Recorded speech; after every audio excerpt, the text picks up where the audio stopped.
Эки эргин көрүкчүлөрүбүз Саян Тудал деп тамжылгабызды көрүнүшү чалап турбуз. Студияда Марат Энмекей.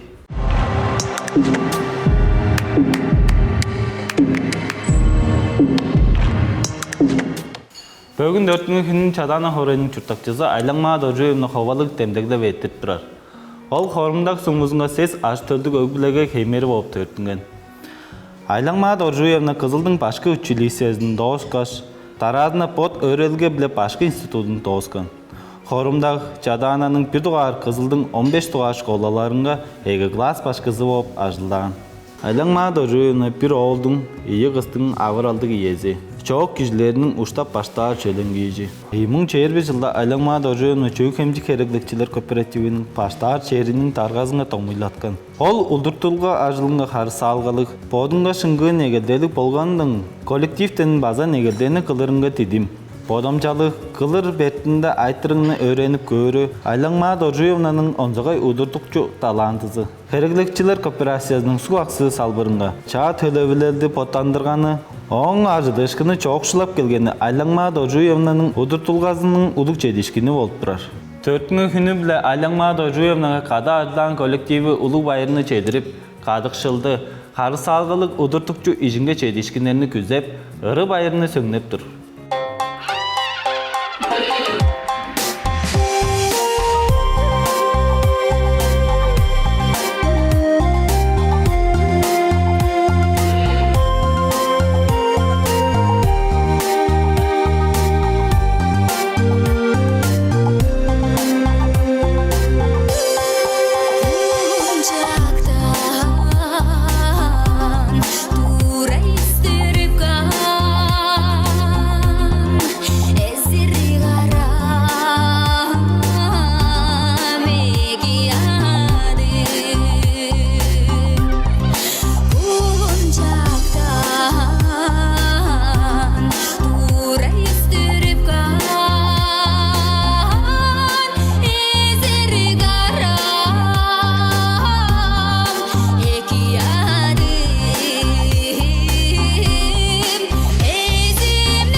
Тамжылгабыз моң эле тозулду. Силер бүгүдөгө чүгүлө экини күзөдүм. Байырлык.